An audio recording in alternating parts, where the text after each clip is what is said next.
Never made it as a drummer for a big rock band, but I could beat on my notebook here all day long listening to my bumper music. Coach Mike here, Kidz in Sports on the Rant Radio Network.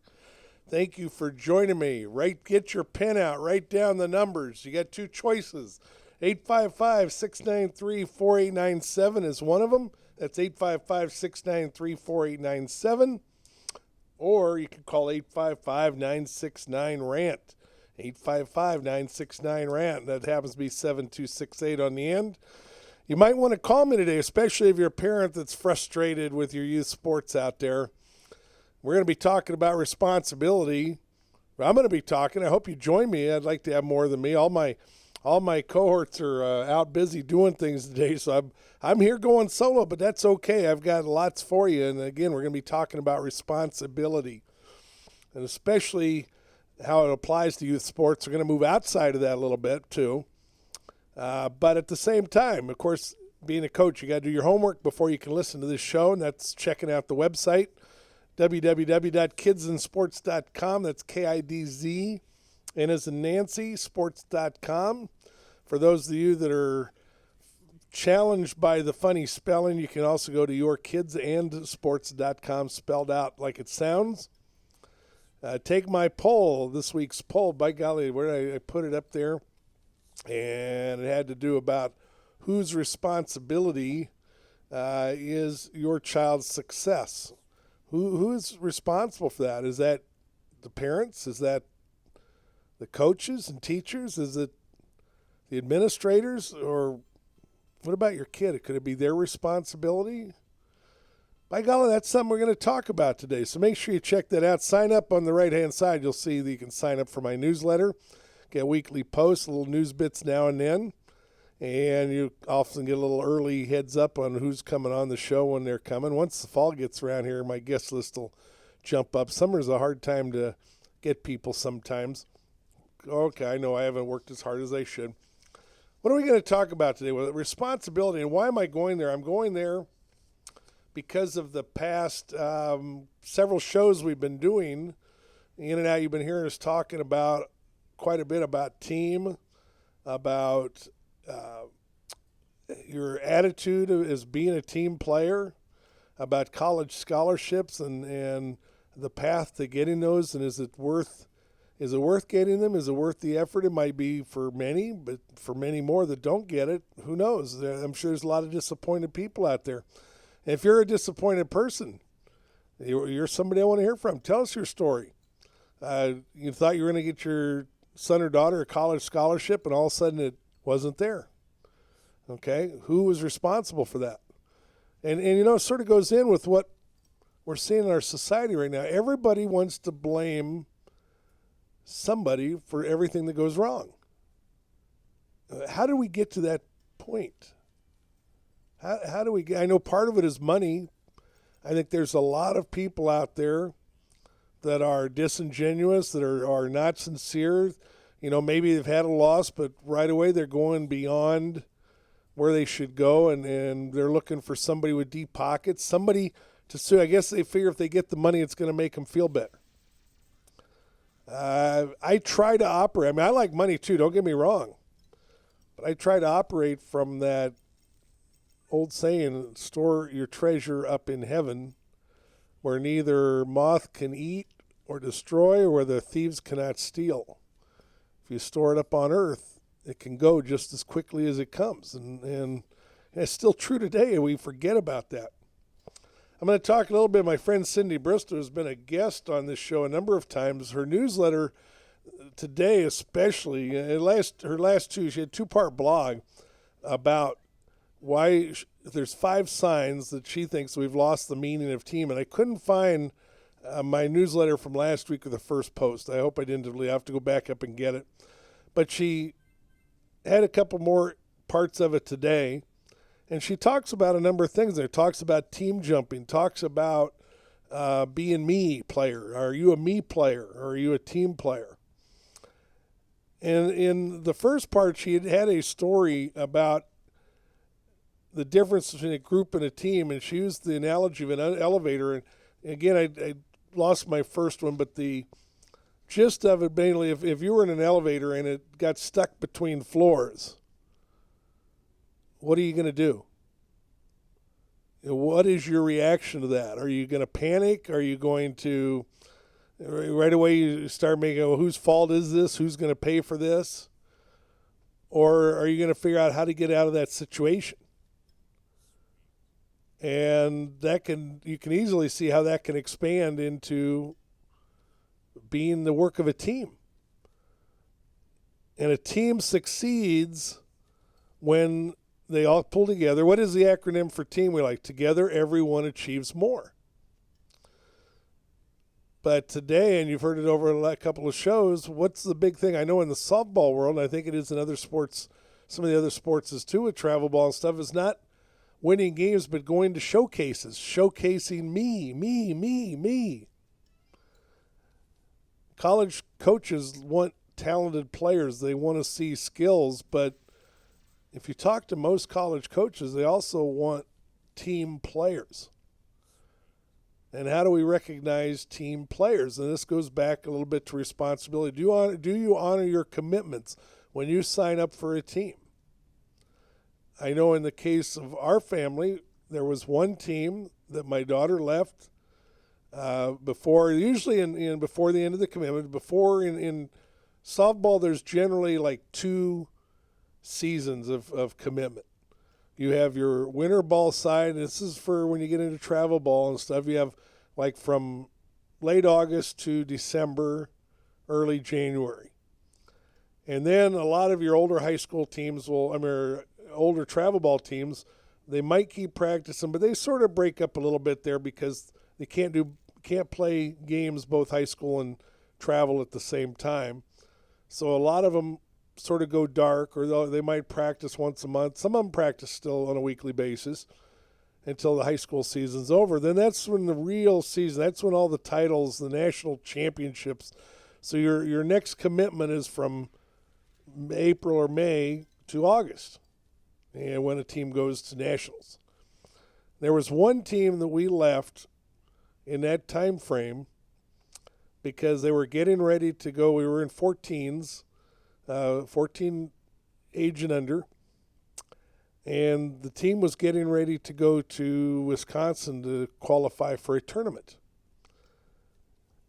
My daughter was not being used. She was on the bench, and that by itself was not a reason for us to bail. And there were a couple of times where Jessica was not the star player, would not, get a significant amount of playing time. We still would honor our commitment.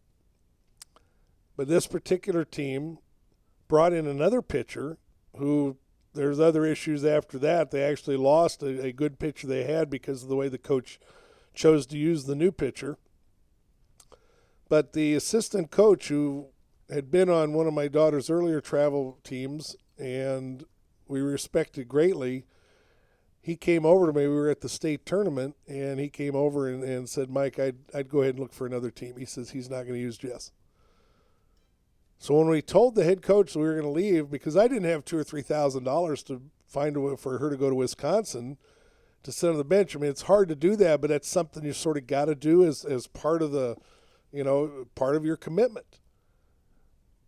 So I probably would have done it otherwise if I had not been given that heads up. And so at that point we decided to leave, and the head coach's response was, she's on the team. Well, so what? She wasn't growing anything. She wasn't gaining by being there. Her first travel team in 12 and under she was on, she was not one of the main starters. As a matter of fact, when we joined the team, we knew she would pitch very little, almost not at all, until the winter. And then when she didn't pitch in the winter very much because they had so many pitchers, then we looked for another team at the end of the winter side, and that's when we took that break and we found another team there. That was a little bit different, but even though she wasn't getting a lot of playing time on that team, she still learned a lot because they ran very good practices, and all the players were incorporated in such a way that they were all involved and they were all learning. And this other older team did not do that, not nearly as well. Now, the issue of how coaches use their players is a whole different one, and I'm sure a lot of players would be less likely to be jumping teams like they are if coaches would do a few things differently. And when it comes to winning the big tournaments, the coach is going to put the best players on the field or on the court that they've got. That's what it goes to when you're winning a tournament. But that doesn't mean the players on the bench are less important. And that's a hard subject for parents to learn sometimes, for players to learn. But how to fill your role if you're a bench player?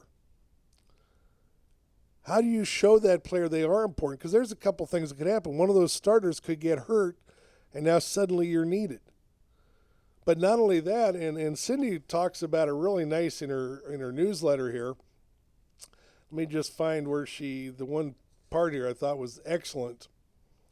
She was talking about a couple of really of top players, and she said, would they, you hear these names, but it's not just them that was important is because they were pushed by the other players that were behind them. So yes, you heard about them, but you didn't hear about the other ones. I'm just trying to see where I didn't circle that particular one. Here we go. It's if you watch any, and I always tell my girls this on the team, if you watch any college softball game, those girls are on the dugout fence. If they're not in the game, they're still on the dugout fence cheering, making noise, rooting on their other players. And, they're not quiet that often. They're having a lot of fun. And it says, let's see, you don't see the bench players sitting back in the dugout complaining about how they think they should be playing. Instead, they're slammed up against the fence, cheering and screaming at the top of their lungs. And the players to get to be on the field, hear their teammates, and work that much harder knowing that they don't get to play. Sure, you know the name Ricketts and Terang and Chamberlain, but for every player you know on the University of Oklahoma softball team, there are 3 you've never heard of. But these unknown players worked just as hard as the stars, got up just as early, and tried just as much. In fact, they helped to push the stars to work even harder to keep their positions. Coach Mike here. Kids in Sports will be back after this break to talk more about responsibility.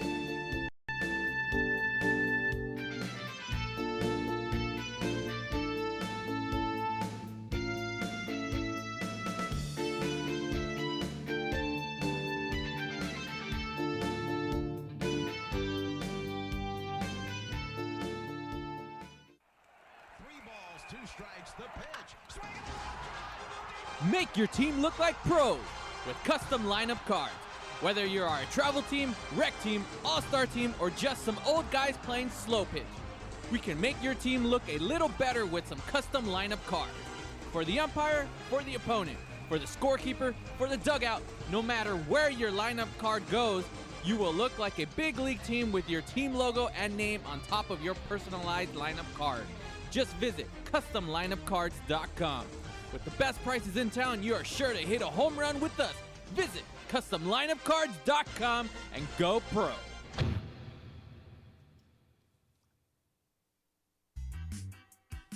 We are the Three Guys Rant with Arvin, Mike, and Phil. Coming to you on the Rant Radio Network every Monday from 6 to 8 p.m. Pacific Standard Time. You can call us at 855-69 The Three Guys. It's not the Three Guys. This is why you should turn in, because one has Tourette's. The other one's illiterate. You really should listen in. You never know what's going to happen. 855-69 3 Guys. G-U-Y-S and the number 3, not the. Faces for radio, voices for the deaf. Look forward to talking to you. Hey, I'm audio candy. I don't know about you guys.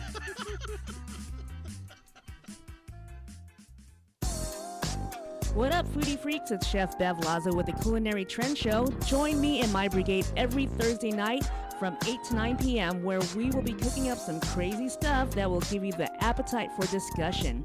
It's all about the good food, good friends, and good times. Only here on RantRadioNetwork.com.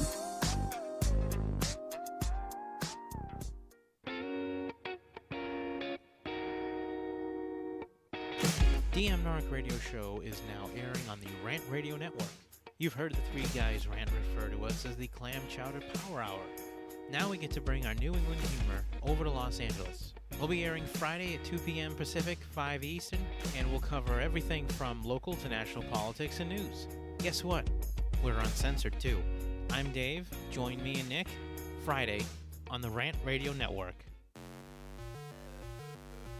We're the Brothers Bear Podcast Live, and I'm your host, Sanch, and I'm always joined by Edgar, Carlos Madrano, and this is a show where we talk about comics, movies, TV, video games, stand-up, music, and many more geeky things. Catch us live on Rant Radio Network on Mondays from 7:30 to 8:30 p.m. That's another commercial in the back.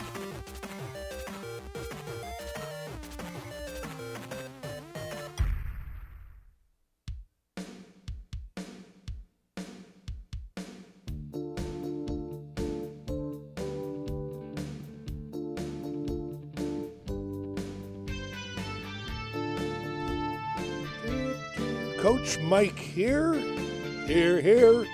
Kids in Sports on the Rant Radio Network. 855-969-RANT or 855-693-4897. Start dialing now if you've got a comment or question about responsibility. My subject for today, and I'm going to put it out in a couple different ways here. I'm going to highlight 4 groups of people. Again, I have my poll on the website, www.kidsinsports.com. My poll for this week basically says, who is responsible for your child's success? Is it parents? Is it teachers and coaches? Is it your child? Now, that changes to a degree depending on whether you're talking about a 7-year-old or a 17-year-old, doesn't it? To a degree.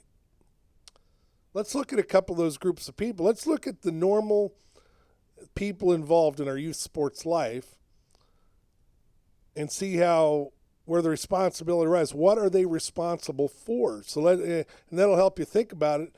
Go ahead and answer the poll. Go ahead and check out and vote on the poll before you hear what I have to say.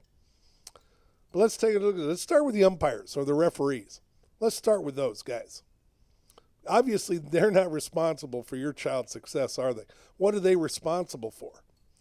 They're responsible for the game, for a contest that's going to be played, all right? They're responsible for showing up on time, acting professionally about going about their job. They are the authority of whatever sporting contest you have, whether it's softball, baseball, basketball, football. They are the authority. I think one thing we can all be more responsible is make it a point to treat the guys in blue or the zebras with a little more respect than we do lately. So I'm going to just throw that in there real quick, and that's a topic we'll get on another show, big time. But these guys are responsible for making sure the game proceeds as scheduled in a safe manner, and especially when it comes to youth sports. If the umpire, and we'll take a softball game, if the umpire sees something that could be a safety hazard, then he has an obligation or responsibility to not allow the game to proceed until that is taken care of.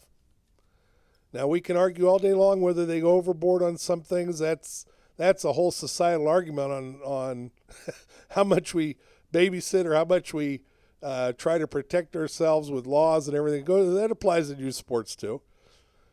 But these guys, before every high school game, the umps come over, they're checking your batting helmets, they're checking the bats to make sure you got legal bats. If a helmet has a screw loose, they're going to let you know about it. If it has 2 screws loose, you can't use it. If it's missing screws, doesn't have a face mask, if the face mask is cracked, can't use it. That's their responsibility. When I was coaching in Newport Harbor, our JV had to play down the street at a middle school at a field down there. When we first got down there my first year, there was I don't know if they'd moved a gate or what the deal was, but here was a fence post, I think about 3 or 4 feet or 5 feet maybe from first base, just standing there in the middle of nowhere. The umpire wasn't going to let him play the game because that potentially could have been a major safety hazard. I think they got it resolved and they were able to play it, but also with the warning of if that's not removed by the next game, we're not going to play. That's the referee's responsibility, is making sure the game proceeds on time, making sure they should be professional. They should be dressed. They shouldn't dress properly. They shouldn't be looking like slobs, shouldn't come to the game drunk. We've heard those stories before, right? Nowhere in their responsibility does it says that the umpire is going to be perfect and make every call right. That's not a matter of responsibility. It's a responsibility to do the best job he or she is capable of doing. With that being said, they're going to make some mistakes. That's not about responsibility. I care more. I want the umpires to make all the calls right, don't get me wrong.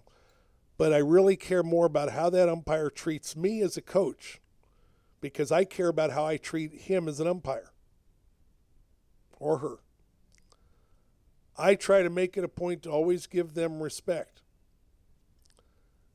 But I want some respect back too for what I'm doing or for what my responsibility is. So there's the umpires. That's their Their responsibility is the game and how that game proceeds.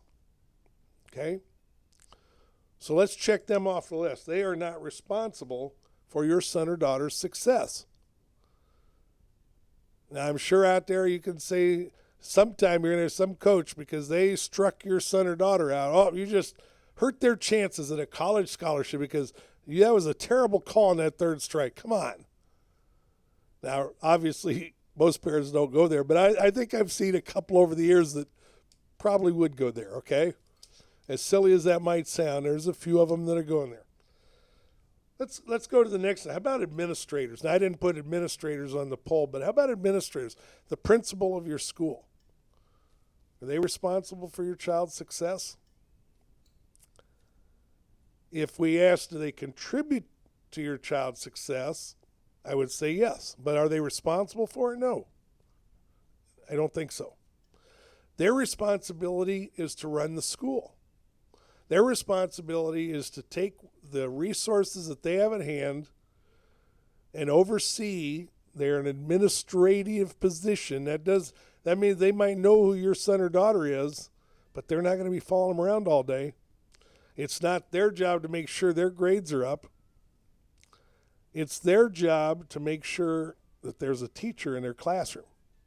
It's their job to make sure that there's resources available, whether it's books, computers, whatever, to oversee somebody that takes care of that, to make sure there are resources in place and a schedule in place so that your son or daughter has the opportunities to succeed. So let's check administrator off the list. In my book, they're not responsible for my daughter's success. They might be a piece of it. They might be a piece of that puzzle, but they are not responsible for it.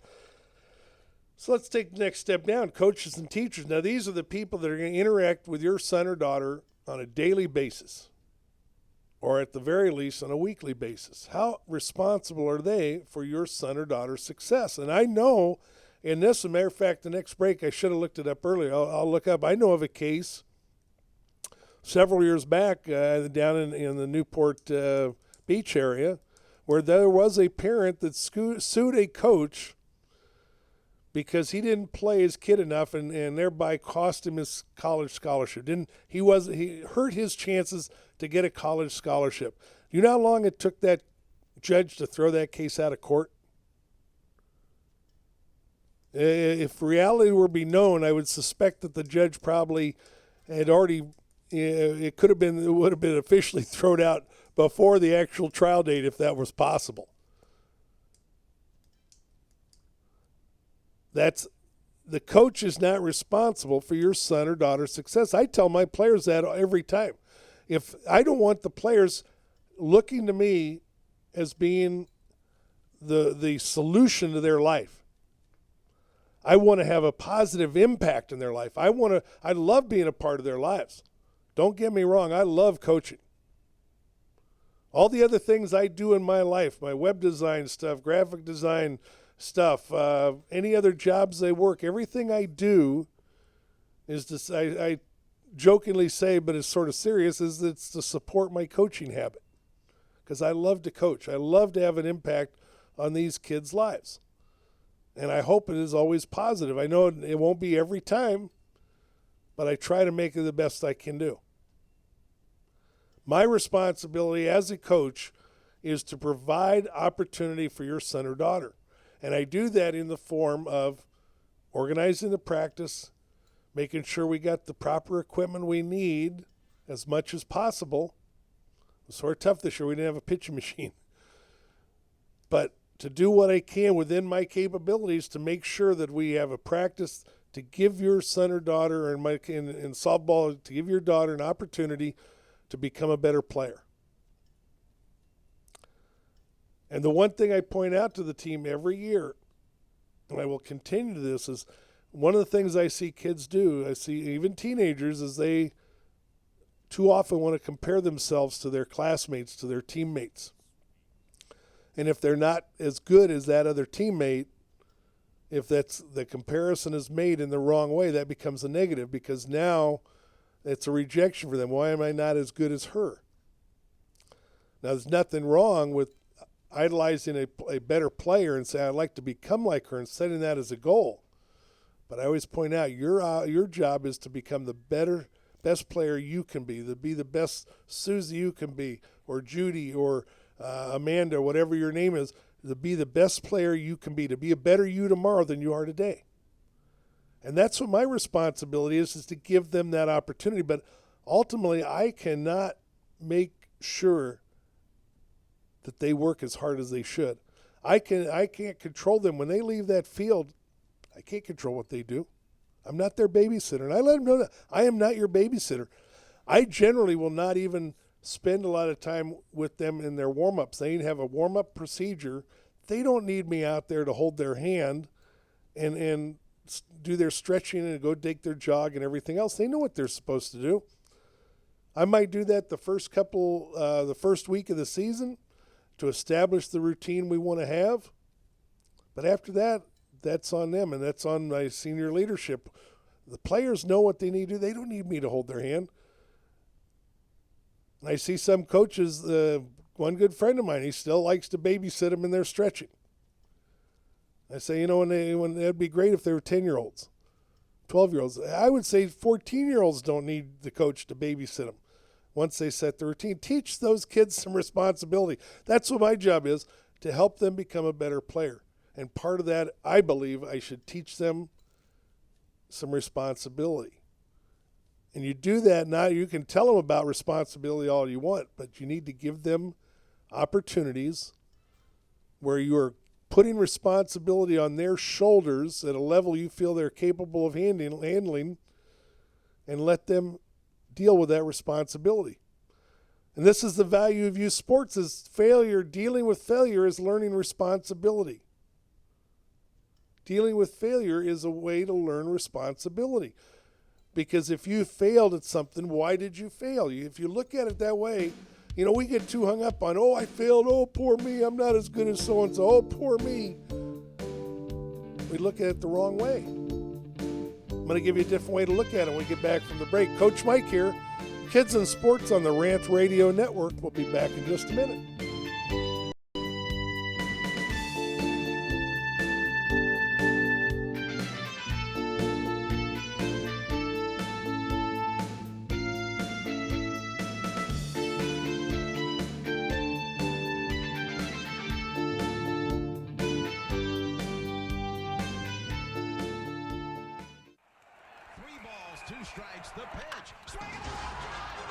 Make your team look like pros with custom lineup cards. Whether you are a travel team, rec team, all-star team, or just some old guys playing slow pitch, we can make your team look a little better with some custom lineup cards. For the umpire, for the opponent, for the scorekeeper, for the dugout, no matter where your lineup card goes, you will look like a big league team with your team logo and name on top of your personalized lineup card. Just visit CustomLineupCards.com. With the best prices in town, you are sure to hit a home run with us. Visit CustomLineupCards.com and go pro.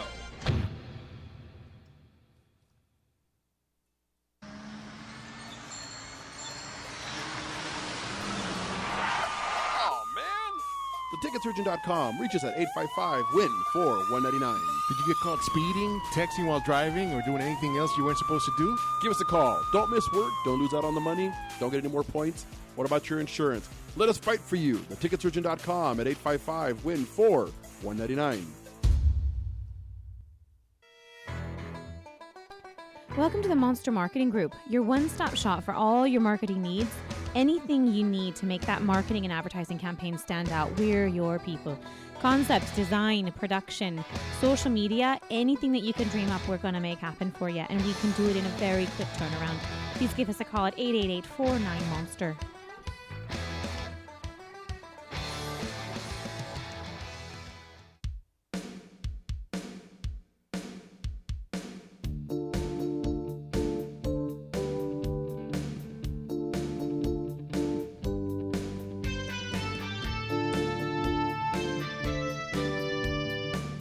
Well, that was a quick break. Hardly got my water and Jay, many Christmas. We better go out and get some more sponsors. If you want to sponsor Kids in Sports, please, please, please give me a call. Send me an email, coachmike@kidsinsports.com, or give me a call on my business line at 877-554-5952.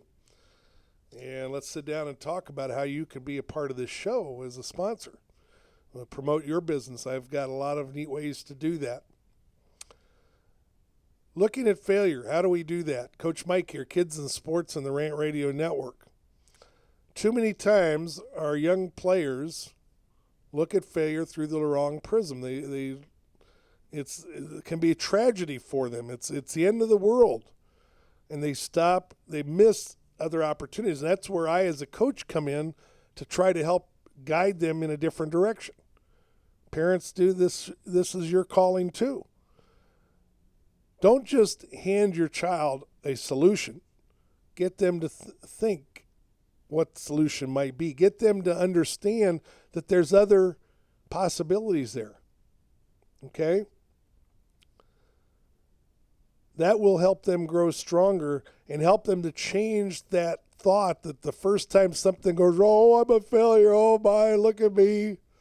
And I've had those days. I've had those days as an adult. Even as positive I am, there's been some days where I'm sitting there, I would get so disappointed or so discouraged about a chain of events, and sometimes I would almost want to give up. We all get to that. Well, by the time we get to be an adult, it's sort of a little more understandable, I think. But no, our children don't have the experience that we've had, and a lot of them don't understand that. Let me look at this. They should treat every situation as a new opportunity, even a negative situation. There's more opportunities come out of failing than there does out of success. If I hit a home run, what did I learn from that? Oh, I picked the right pitch and I swung hard and I hit the ball. Did I realize that maybe the ball went 10 feet farther because it was less humid that day? Or because of the temperature, or because of the wind? Or maybe I was just feeling a little more energetic that day for whatever reason. I was in better shape. But if I strike out, did I chase a bad pitch? Did the pitcher fool me? Did the pitcher outthink me? Is the pitcher that good and I just wasn't prepared for it? So here's my job as a coach, to help to instill a different way of thinking in my players, to get them to realize that just because you failed now, that failure is temporary. It doesn't have to be permanent. We make it permanent sometimes. It doesn't have to be. It's how we handle it that chooses whether or not it becomes something that sticks with us or something that we learn from. So I'm taking me off the list. I'm taking the coaches and teachers. Teachers are the coach in the classroom. Same thing. The teachers can teach your child all the history, all the math, all the spelling, everything they need to know, but they can't make them do their homework. They can only give them a bad grade if they don't. Teachers are very limited, especially since we took spanking out of schools, right? Now I know I'm going to get a bunch of emails. Oh, Coach, what are you talking about? You know what? I got a lot of swats when I was in school. Mr. Christine in the 5th grade at Payne Training Elementary in Arizona. Me and the Board of Education became very well acquainted, okay? But I tell you what, there was a way that you were punished back then. Swats were not a bad thing. It was not beating me up. Okay, and I know that a lot of the laws we have now in regards to swatting is because there's certain people that cannot control themselves, and they go way beyond what it was ever meant to be. Okay? But even without that, what can our teachers do? They can give your child a poor grade. They can call the parents. They can give them detention. They can expel them from school. I've seen some teenagers in the last few years, and it just boggles my mind that getting detention, getting sent to Saturday school or whatever it might be is almost a badge of honor for them. Where did this kind of thinking come from? 855-693-4897. Help me out here. If you've got a solution on that one, please give me a call and educate me. I'm all ears. I never wanted to get in trouble. I managed to do it, probably more often than I should, but that surely wasn't my goal. I never got up in the morning and said, boy, let me go see how I can get in trouble today. Let me go see if I can get expelled today. That's how can I get me another F on my report card? That was never my way of thinking. I can't believe that it's anybody's way of thinking. Coaches and teachers, are we a part of your child's success? Yes, I hope I am. I think every teacher, every coach out there wants to be a part of your success. Now, there might be some coaches out there, and I don't want to knock travel or club ball in any sport, but there are some coaches over there that pat themselves a little too much on the back when those kids get a scholarship. Again, they had a hand in it, but some of them take way more credit than probably is deserved. So now let's go down to the next on the list. How about you, the parents? Parents, are you responsible for your child's success? Listen carefully. Here's the answer. No, you are not. You are a parent. You are responsible for raising your child, for teaching them to be a good person, for teaching them faith, for teaching them hope, for teaching them the values you want to instill in them. But the bottom line is, at some point, they've got to make their own decisions. And I'll go to that famous verse that we all know so well, Proverbs 22:6. And for many years, even I misquoted this in the wrong way. It says, train up a child in the way they should go, and when they're old, they will not depart from it. Some translators say when they're old, they will return to it. What by definition does that imply? What by definition does that imply? By definition, that says they're going to leave what you teach them for. They're going to do their own thing. Some more, some less. There's some kids that grow up in the church and they stay solid in the church and they become great family husbands or wives, and it's like they were absolutely perfect people. And then there's others that might end up taking the exact opposite path. You always hear the story. Of course, they love to put it out there if it's a pastor's kid, how bad they are. But let's say they go out and commit a crime. They go to jail. And sometime they come out and they realize, I did know the right way. My parents taught me the right way. The child is the one that chose to get away from it. The bottom line is nobody is ultimately responsible for somebody else's actions. We've gotten away with it from that a little bit in our society. We keep wanting to make everybody responsible. We want to blame, especially when things go bad, we want to blame somebody else. That coach didn't play my son enough. This coach over here, taught my daughter how to do this wrong.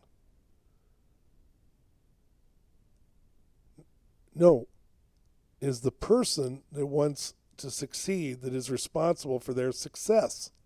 Period. End of story. Parents, you're the biggest part of their lives. You should have the biggest input. Why? Because you're with them, hopefully on a daily basis from the time they're born. Okay?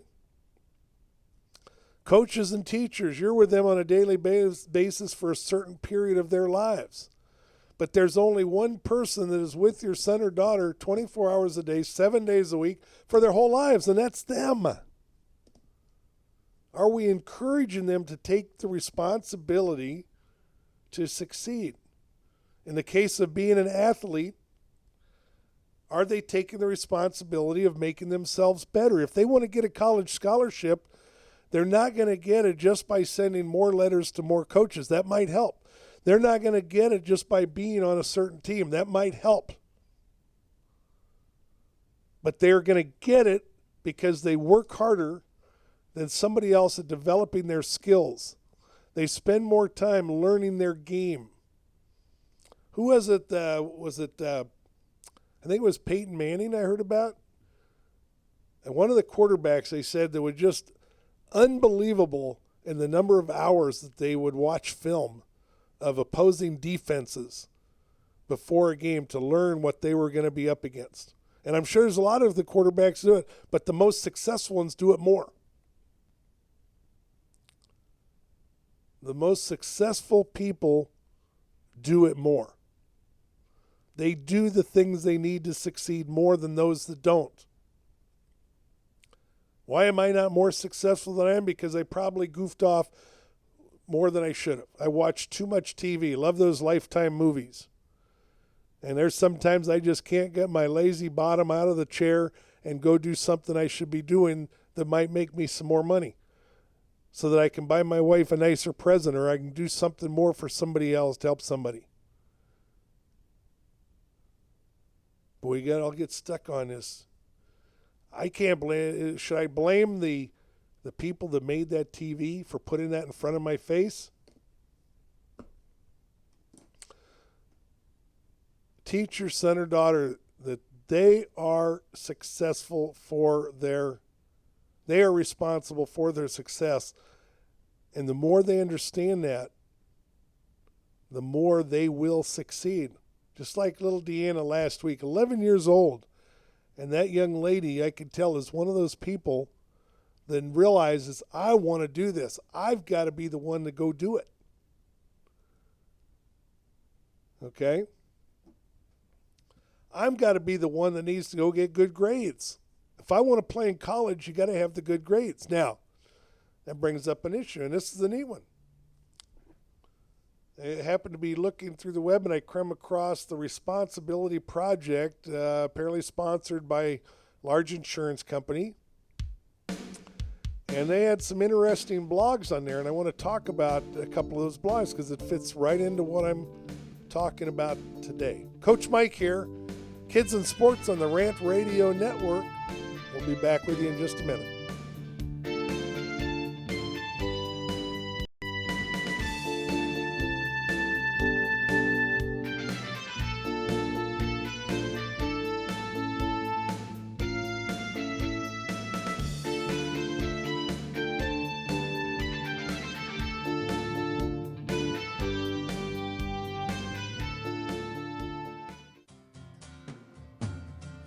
Looking for a delicious, fresh family meal that's ready when you are and easy on your budget? Welcome to Piara Pizza. We make our pizzas with handmade dough, 100% real cheese, and tomato sauce blended with our own spices. Nothing is ever frozen. We always have large pepperoni and cheese pizzas fresh and waiting for you for only $5. Or choose one of our specialty pizzas. We have veggie, meat lovers, supreme, and Hawaiian. Add an order of our amazing hot wings, cheesy bread, or breadsticks. Our locations are ultra-modern, ultra-clean, and open 7 days a week. Visit any one of our locations today, or check us out on the web at www.piarapizza.com. Piara Pizza. Fresh, hot, and ready for you when you come in. Stop in for your Piara Pizza today.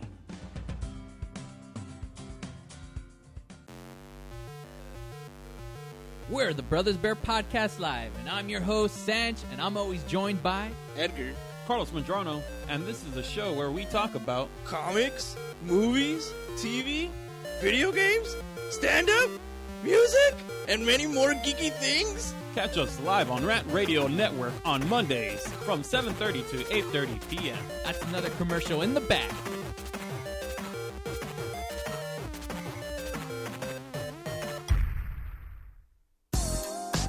What up, foodie freaks? It's Chef Bev Lazo with the Culinary Trend Show. Join me and my brigade every Thursday night from from 8 to 9 p.m. where we will be cooking up some crazy stuff that will give you the appetite for discussion. It's all about the good food, good friends, and good times. Only here on rantradionetwork.com.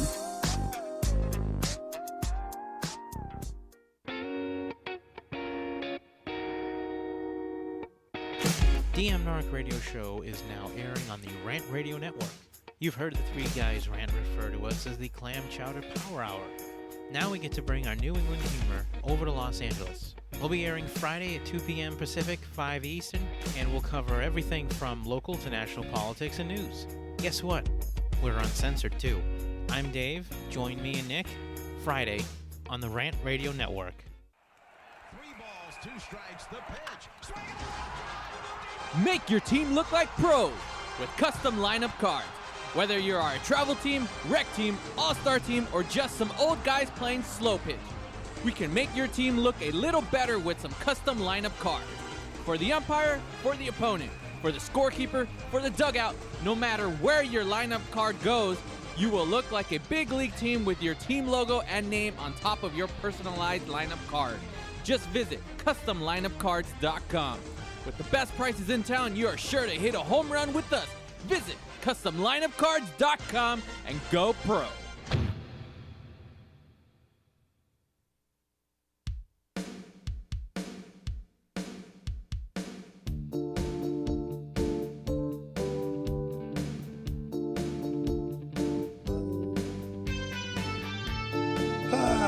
Almost an hour done here. I make myself a pretty good guest sometimes. Now, actually, I got a lot more coming up, and I'm working on my guest schedule. A lot of people are doing summer camps right now. But Coach Mike here, me, myself, and I, all three of me here today. And you know what? I feel like giving away some of those custom lineup cards. So the first coach that can call me this morning at 855-969-RANT, I'll give you 25 custom lineup cards for your team, your softball or baseball team. So give me a call. I want to know, what do you do to teach your players responsibility? What do you do to teach them about team? Parents, what are you doing when you jump teams? What are you doing when you don't honor a commitment? Are you teaching your child responsibility? And I know a lot of parents that I've talked to over the years that they tell their son or daughter, if you choose to go play for a certain team or a certain sport, that here's the commitment time, whether it's August or June or May, whatever it is, you're not going to quit until that's done. So if you decide you want to do something else, you finish your first period there, your first commitment, whatever it was, you finish that, and then if you want to try something else, you can do that. What is that teaching them? There is a response, there's a commitment there. When you say, I'm going to do this, you're going to do it. You're going to do it to the best of your ability. Sort of like happiness is a choice. Coach Mike at kidsinsports.com, Kidz, N as in Nancy, sports.com. That's my email address. I do answer all emails I get, but if you want to get me during the show, you got to call 855-969-RANT. Otherwise, I can't hear you. And again, 25 custom lineup cards to the first baseball or softball coach that can call in and tell me what you're doing to teach responsibility to your players. What is part of responsibility? Part of responsibility is the grades. If a player doesn't have the grades to play and they're ineligible, whose fault was that? Unfortunately, sometimes we blame the teachers. Oh, it's the teacher's fault. That teacher failed me. She didn't like me. He wasn't fair with me. Did you turn in your homework? Well, no. Even at the college level, I was taking classes last year at Westwood College before I graduated, and I had a conversation with one of the professors there, one of the instructors, and some of the students had complained about his teaching style. There were some things he could have done better, obviously. Any other human, there's always something we can do better. But the one that he would talk about, the left, he says a student would come up to him and say, do you know what grade I'm getting for this quarter? Yeah, 0. Well, why is that? Have you turned anything yet? No. What do you expect to get? What do we expect to get? Where do we get people? At what place in society do we get people that think you walk into class, you start with an A, and then it goes down based on what you don't do? I don't know. I mean, that's got to be what some of these people are thinking. Gee, I get an A for showing up because I'm so good looking and I'm so brilliant. Especially teenagers. Teenagers are the smartest kids on earth. Their parents are the dumbest people on earth. But it's funny, the older the kids get, the smarter the parents get. The older the kids get, the smarter the parents get. I love doing a clinic because when I go out and do a clinic for somebody, there's always some of the coaches there that were teaching the kids the right things. And even when they teach the right things, there's always one parent that for some reason thinks that coach isn't doing it right. And I love it when whether it's me coming out or when somebody else, I'll actually bring a coach to do a clinic for my girls on my teams, and they come out and they do a certain drill or they teach a certain technique that I've been teaching. It suddenly gives me more credibility. And some of those players and some of those parents say, wow, oh, they were doing it right. Oh, wow, I didn't know that. It's amazing how people can get locked in. You know, these players sometimes will get locked into the first coach they've got. They love that coach. And my guest a couple of weeks ago explained sort of that. You know, we get that first coach that they happen to like, and all of a sudden every coach after that has to battle for recognition or credibility from that first coach. It's like anything, if they teach anything differently than what the kid did to start with and what the first coach taught them, they've got to be wrong. They got to be wrong. And why do we not look with open eyes and see maybe there's more than one way to get the job done? So getting good grades is a responsibility that our children need to learn. Some of them get it. Some of them work really hard to do so. I saw this website I mentioned before the break, Responsibility Project. Liberty Mutual, looks like, is the insurance company that sponsored this. The blog I'm looking at, I believe it said it was 2010 by, April 26, 2010 by Kathy McManus. The debate over disqualifying basketball teams with low grades. Should college basketball teams that graduate less than 60% of their players as a result of failing grades, notice that, as a result of failing grades, be banned from playing in the NCAA tournament? I've never heard this one before, but I think I would probably tend to vote yes on that one. Would banning teams result in better academic performances? And in a commentary written for ESPN.com, U.S. Secretary of Education Arne Duncan argues yes, making a case for putting the student back into student-athlete. Secretary Duncan, who grew up playing basketball on Chicago's South Side, say he doesn't understand why a small number of programs that seem largely indifferent to the academic success of their student-athletes continue to be rewarded with opportunities for postseason glory. The bar needs to be raised. It's time to start holding coaches and institutions more accountable for the academic outcomes of their athletes. Now, that statement there, I do have a little bit of a problem with. And I wrote out some opportunities because what is the problem we have here? And this goes back to who's responsible for the grades of those athletes. Was it the coach recruiting a low-grade athlete just because that athlete was a superstar? Is that what caused the problem? If the athlete should not have been admitted to the institution or should not be eligible, they struggle with grades all along, then I would put more responsibility on the coach for that issue. I would put more responsibility on the coach for that issue. Was the athlete slacking off once they got their scholarship or once they made the team in college? Is it the athlete that decided to go out and party and not pay attention to their grades. Coaches telling them, hey, you got to get your grades up. Got to keep us this level. If the athlete went to, who's responsible? Why should the coach be responsible there? Now, if it comes to a point where the athlete had actually failed classes or their GPA was too low to be eligible, and the coach, pulled some strings or got to get somebody to, change a grade to raise it, then yes, then I'll put it back on the coach again. But there's still, the athlete needs to share in that responsibility as well. The one other opportunity or the one other possibility that I see where I would not agree with this statement is the athlete trying the best they can. Are they trying to do the right thing? Are they studying? Are they trying to be a good student? And they're just not that smart, super smart kid.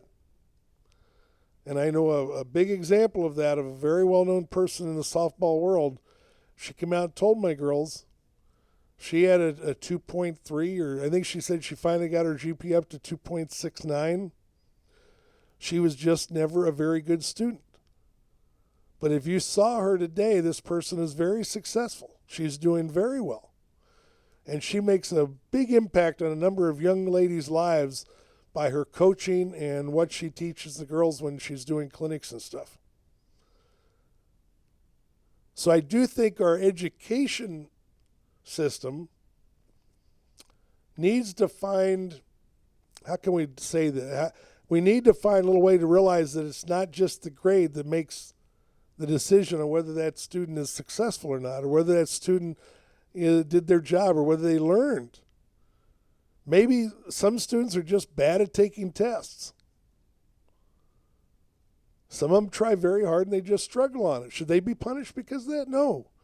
No, absolutely not. Now, I love it because there's those people out there, and where'd my mouse go here? I know it goes all over so fast sometimes. Let's get it up here. I can't get over to that window now. I'll get there. I looked up a little search here about you always hear about people that were successful and they never graduated.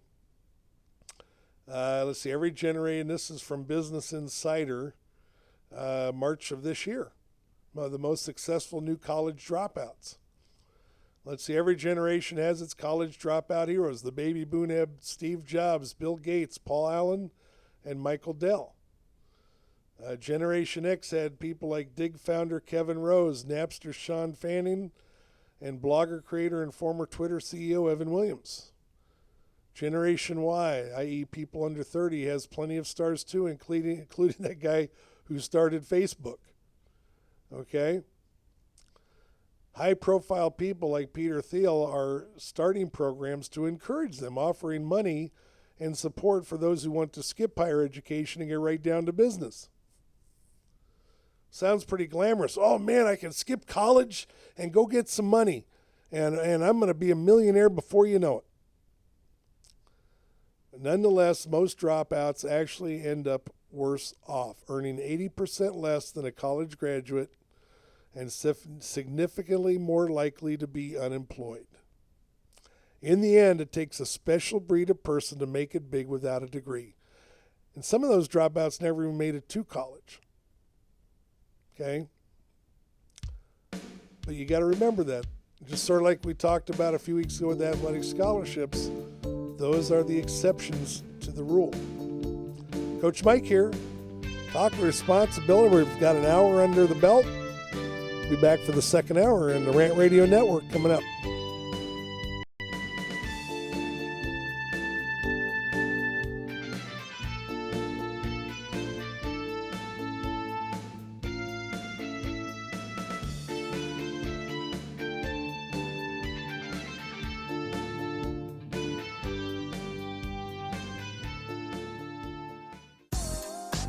What up, foodie freaks? It's Chef Bev Lazo with the Culinary Trend Show. Join me and my brigade every Thursday night from 8 to 9 p.m. where we will be cooking up some crazy stuff that will give you the appetite for discussion.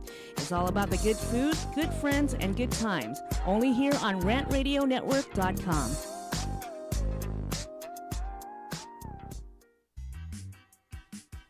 are the Three Guys Rant. With Arvin, Mike, and Phil. Coming to you on the Rant Radio Network every Monday from 6 to 8 p.m. Pacific Standard Time. You can call us at 855-69 The Three Guys. It's not the Three Guys. This is why you should turn in, because one has Tourette's. The You other really- one's illiterate. You really should listen in. You never know what's going to happen. 855-69 3 Guys. G-U-Y-S and the number 3, not the. Faces for radio, voices for the deaf. Look forward to talking to you. Hey, I'm audio candy. I don't know about you guys.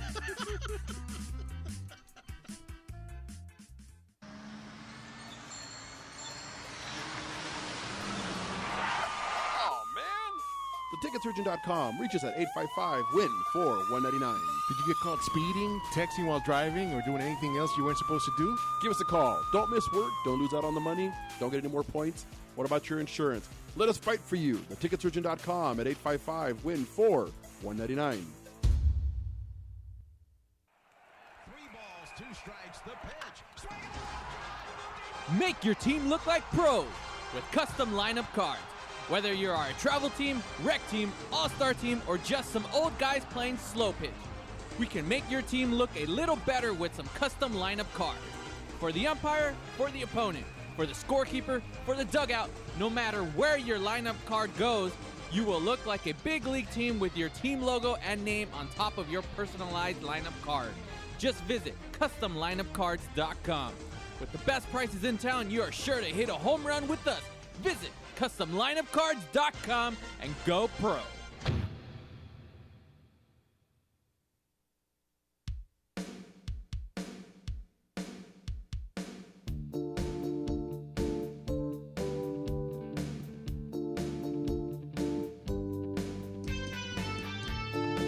Thank my good friend Dan Malone for that beautiful bumper music. I just love it.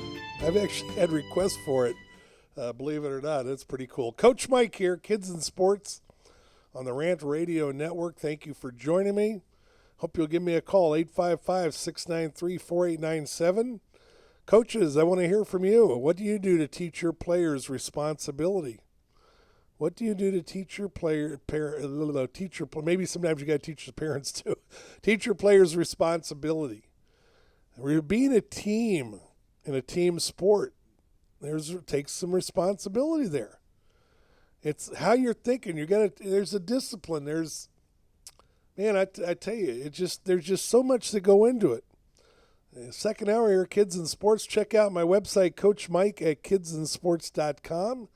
KIDZ and is in NancySports.com. Take the poll on the website, and I hope you'll go over to the right side there on the front page, home page, and sign up for my newsletter. Get a little special offers for you now and then.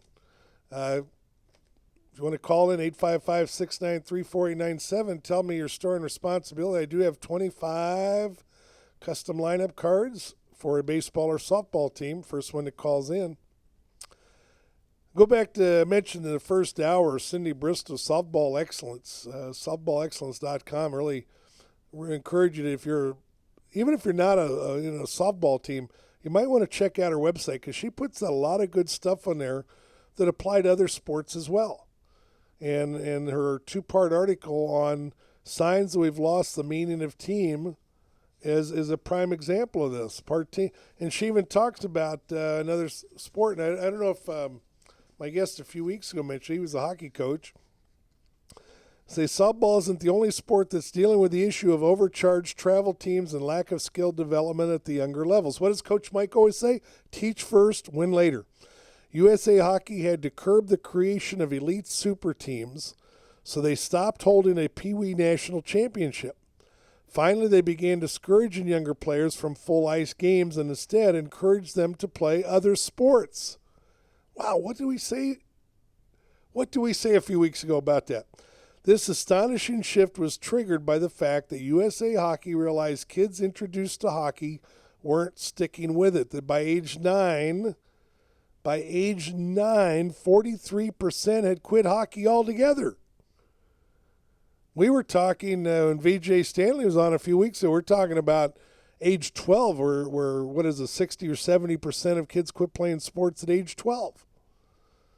43% here by age 9 stop playing hockey. Hockey's one of those, man. I think once you start playing it, it's like addicting. But even there, some burnout. We certainly don't want this to happen in softball, so we need to pay attention now to making our youth programs fun and developmental. Hear what Cindy said there? We need to pay attention now to making our youth programs fun and developmental. And that's something we're forgetting about that.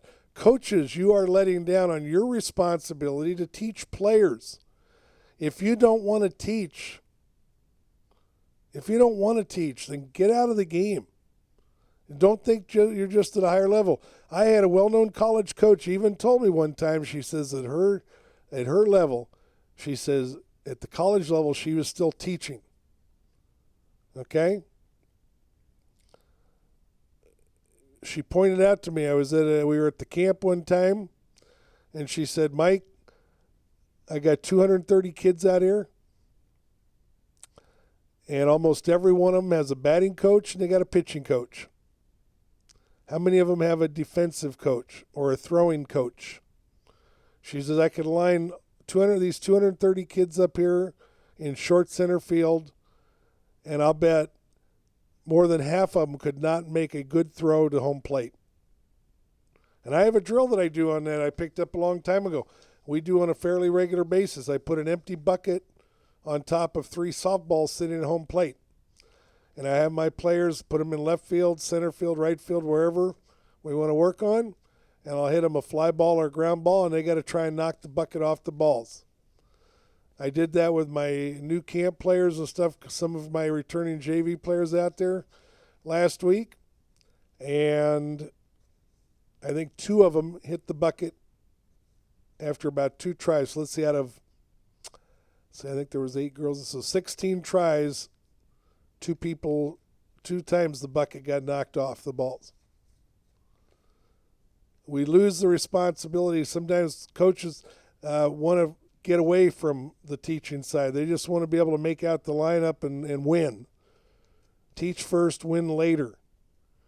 And unfortunately what we're seeing now, Cindy talks about in her newsletter, I've talked about with other guests on the show, they want to get these kids into travel ball at 8 years old, 9 years old. They're not ready for it. Parents, they are not ready. I'm sorry. I don't care how good you think your kid is. 99% of them are not ready for travel ball at 8 or 9 years old. And I can just see a whole bunch of, well, my kid's that 1%. No, they're not. Trust me on this. I've seen some players that are very good athletes that love to get out and play, but by the time they got to high school, I had one that as a sophomore in high school was talking about being burned out already.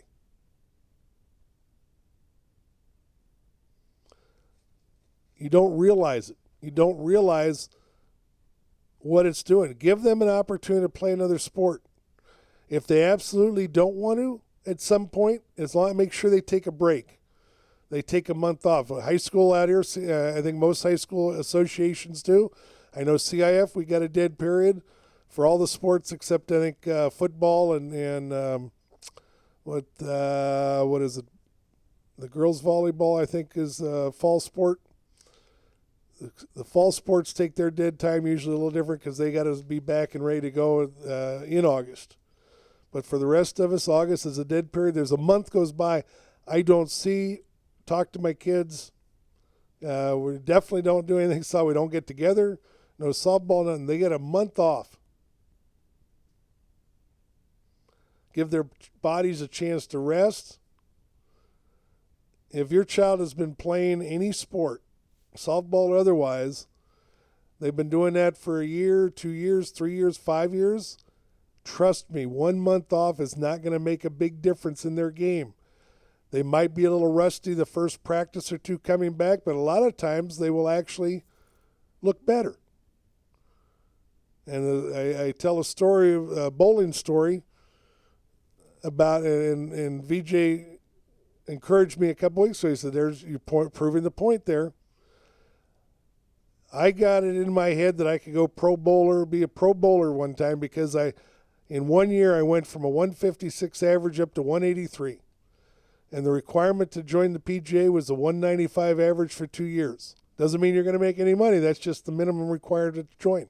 I thought, oh boy, I'm right there. I can do it. I was bowling 7 leagues a week. And this is as an adult. I'm not a kid here. 7 leagues a week. Plus, I was doing the amateur tournament club on the weekend.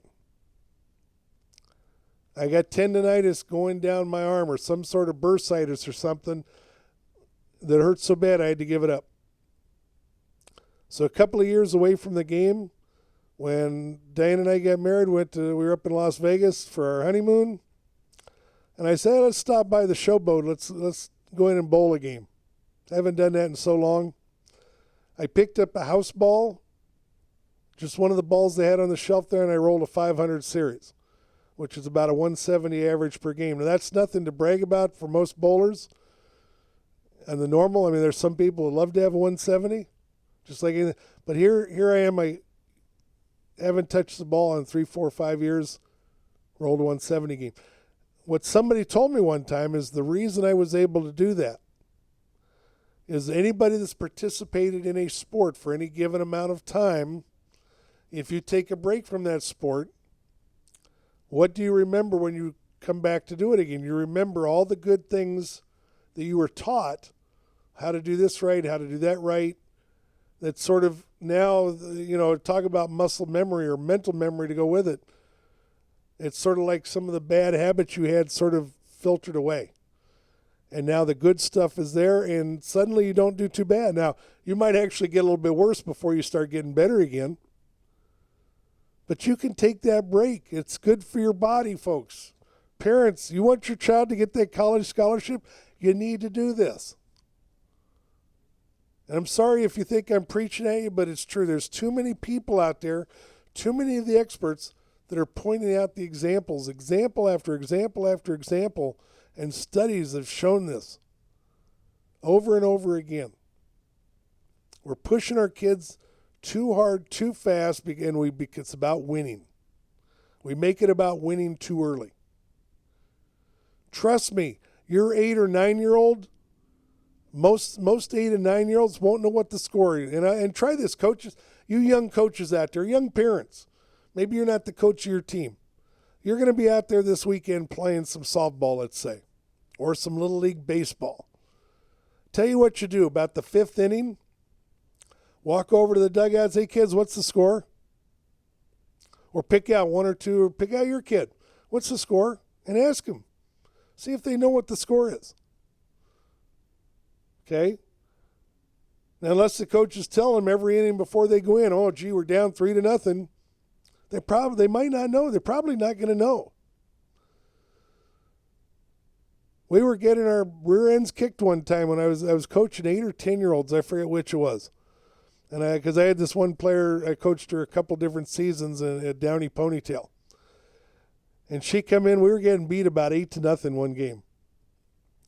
And she came in, she was on third base, and when they got us out of the inning, we almost scored.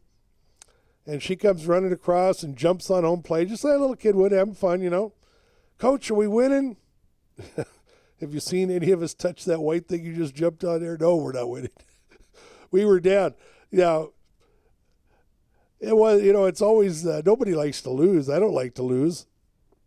But I also know there's things that are more important than winning or losing a single game.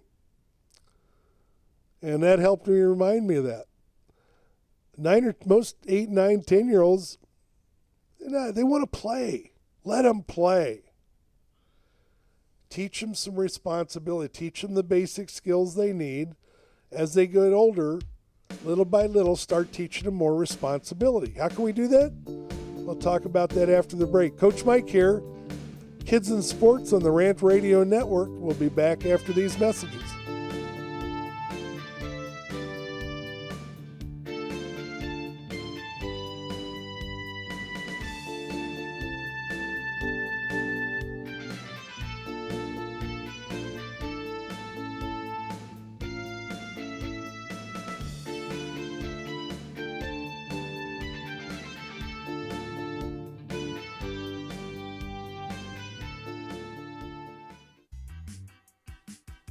the Three Guys Rant with Arvin, Mike, and Phil. Coming to you on the Rant Radio Network every Monday from 6 to 8 p.m.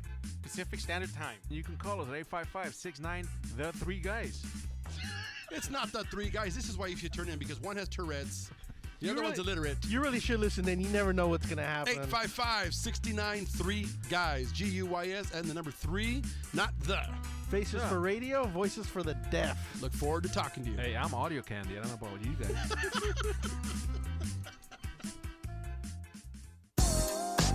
What up, foodie freaks? It's Chef Bev Lazo with the Culinary Trend Show. Join me and my brigade every Thursday night from 8 to 9 p.m. where we will be cooking up some crazy stuff that will give you the appetite for discussion. It's all about the good food, good friends, and good times. Only here on rantradionetwork.com.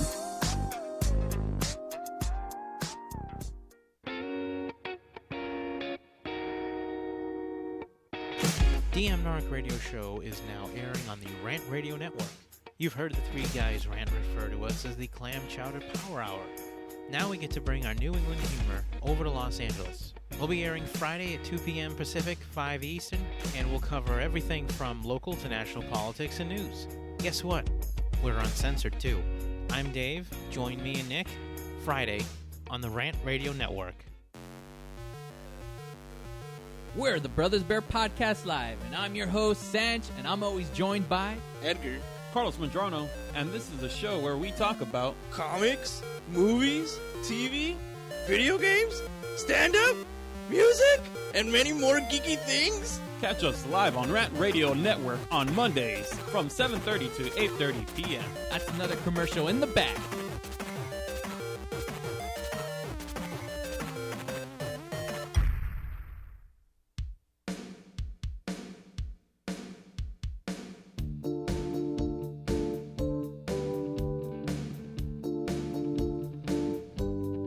Right back here, the Rant Radio Network.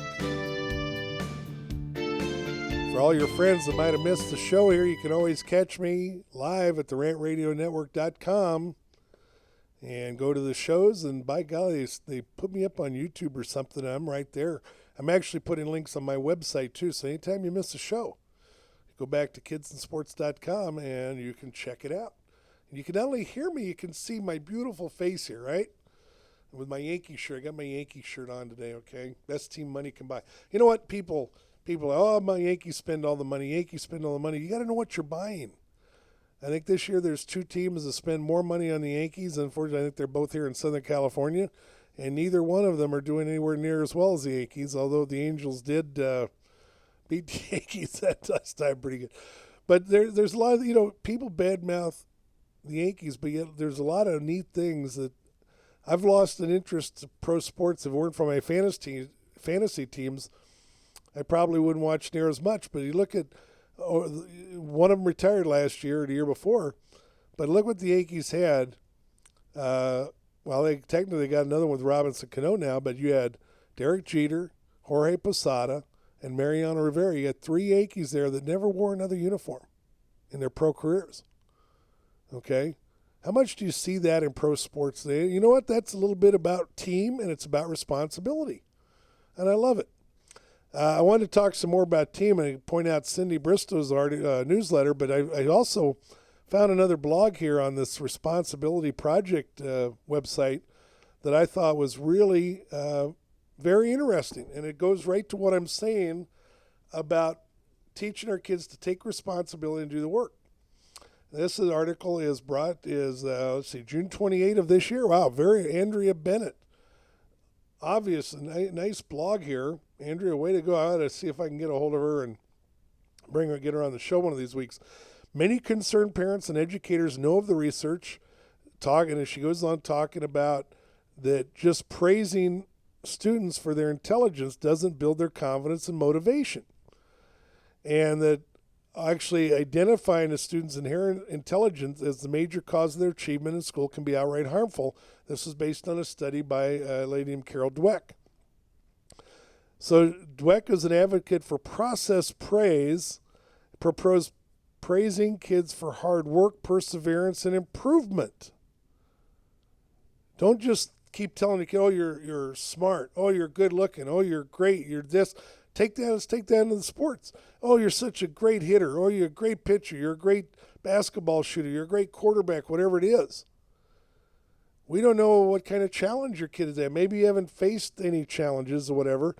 But if they get too much of this, it can be harmful. Why? Because they start, what do you want to say, that really they start believing the press clippings they say, and maybe they stop working. They stop getting better. And especially for younger kids, as you get older, every level up you go, the talent level around you becomes more equal to you or better. Your challenges are going to be tougher, okay? Sort of like they say in travel ball, but when you're a 16 under travel ball team, just about every kid there was a pitcher at one time or another. And when you get to college, every player there was a star on their high school team. And it reminds me of a story I saw years ago about a minor league pitcher that got brought up to the majors. And, he was doing a great job in the minors and, was racking up good numbers and everything, was very hard to hit off of. And he came up and the first batter up just knocked the snot out of him.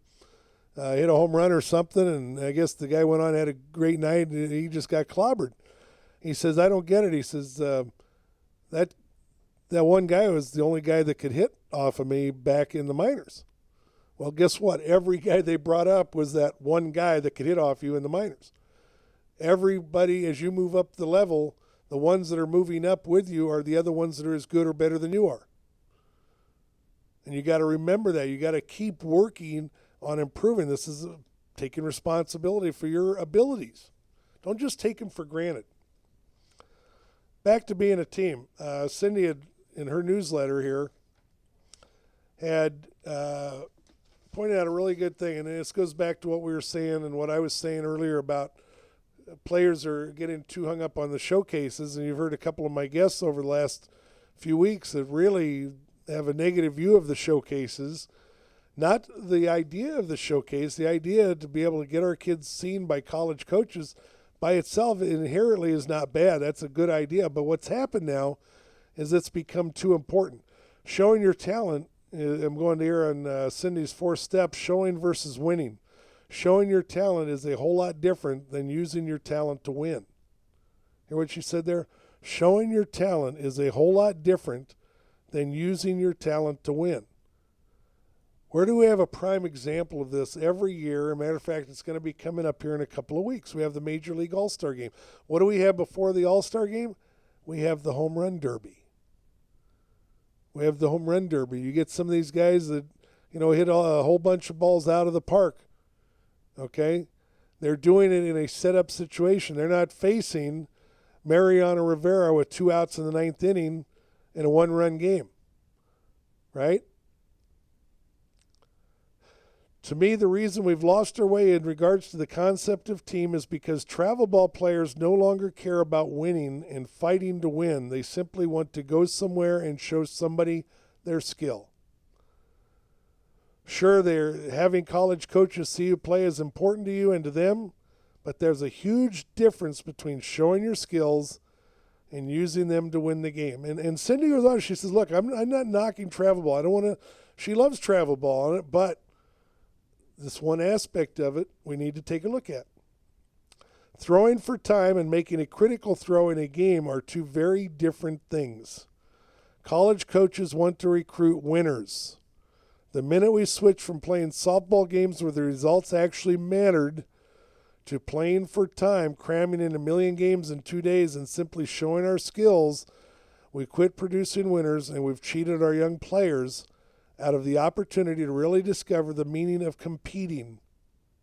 And believe me, if you get to play college softball, you better know how to compete. You better know how to compete. So listen what she's saying here. And I see this a lot with my players. They're going to this showcase, that showcase. I was helping a travel ball team a couple of years ago, and there were 2 players that came onto the team that already were playing in college, already had a scholarship. They wanted to give up their college scholarships and go play somewhere else. I sort of think the one player had sort of already lost her scholarship, but I don't think she was quite describing it that way. But I think we found later that's sort of what happened. And the coach, these two players asked the coach if they could, or the manager of the team, could they come on board and they'd help us out. And we had a young team, so okay, her thinking was the experience would help us out. We already had one college player coming back that we knew was going to come back to begin with to help us there. I had a little bit of a problem with her bringing these other two kids in later for two reasons. Number one, we'd already told the players we had that they were our players, that we were going to grow with them, help them get better. Now all of a sudden, here come these two superstars to take their place. Sure, we want to put a better team on the field, but the reality, which I suspected, and I warned the manager of this, that these two players were only using the team to go to this one particular showcase tournament and get a new scholar, maybe get a chance to get a new scholarship. And I felt really bad because the manager sort of pressured me into making a move I would not have normally had made. And I felt bad because I even after I made it, I had a young player that I had taken to the team from the JV team I was coaching that year. And this kid worked really hard. And, she wasn't the most athletic person, but she worked really hard and had gotten better and was doing a pretty good job. And she was our catcher. And one of these other players was a catcher. So this one particular game, we went in and started the younger player. And I think part of it had to do with because the other player did not show up on time. But we had made our mind up that we were going to let this player deserve to start this game, and we put her in. She was doing a pretty good job. Now, she wasn't going to throw out a lot of runner stealing. I think she did throw one out if I remember correctly, but she had literally no pass balls and was doing a really good, one of the best jobs she had done behind the plate. The manager, the other player convinced the manager that there was a certain college coach coming to see her right then and needed to do it. And a rule of thumb in that kind of a tournament is that you would, if a player knew a coach was coming to see them, you would give them an opportunity to go in and do that. But because of the way this player had acted, I was hesitant to do so, even under the circumstances. I wanted to wait at least another inning.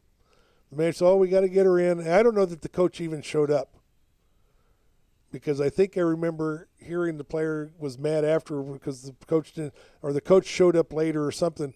But this player, we put her in. This is a player that's already played a first year in college, and she was horrible. I don't know how many balls went by her. She didn't come close to throwing a runner out, stealing. She looked absolutely horrible. And I know she was better than that, but she was absolutely horrible. And somewhere the comments came in, along the way, it was our fault that she was so bad. She took no responsibility for her actions. I never heard what happened to her after that. I know she didn't go to the team to help the team out at state like she had said she was going to do. She was there for her own benefit, not about team. It was about her. So I don't know if she got another scholarship somewhere else. I don't know if she got another opportunity. I don't know what happened to her after. I didn't hear. I was not involved with that team anymore short time after that. I did have a parent come up to me and apologize at another tournament we were at a month or so later,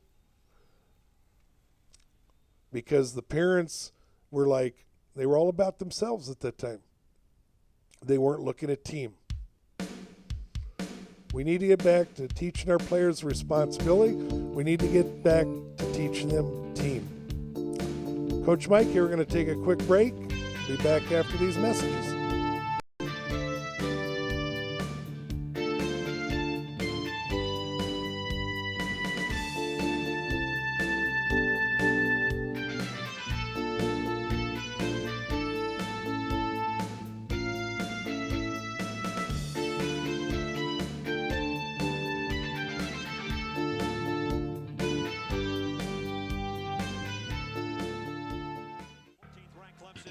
Hey, bro, this is a good game. You know what would make it better? What, bro?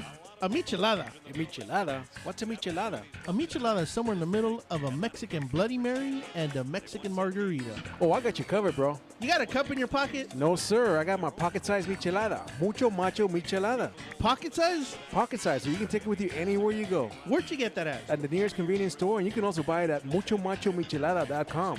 You know what will make it better? After we get drunk, if they had a line we could call. We can call their drunk line. You can leave a message and then log on to the site and listen to your stupidity afterwards. What's that number? It's 855-MICHE-69. What's that number again? 855-MICHE-69. Awesome. Mucho macho michelada.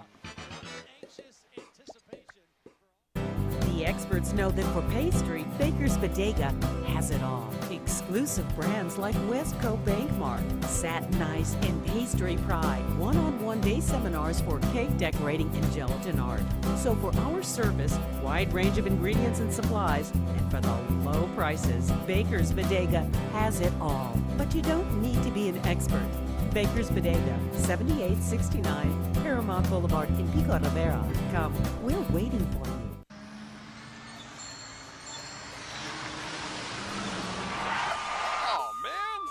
Theticketsurgeon.com. Reach us at 855-WIN-4-199. Did you get caught speeding, texting while driving, or doing anything else you weren't supposed to do? Give us a call. Don't miss work. Don't lose out on the money. Don't get any more points. What about your insurance? Let us fight for you. Theticketsurgeon.com at 855-WIN-4-199. Welcome to the Monster Marketing Group, your one-stop shop for all your marketing needs. Anything you need to make that marketing and advertising campaign stand out, we're your people. Concepts, design, production, social media, anything that you can dream up, we're going to make happen for you. And we can do it in a very quick turnaround. Please give us a call at 888-49-MONSTER.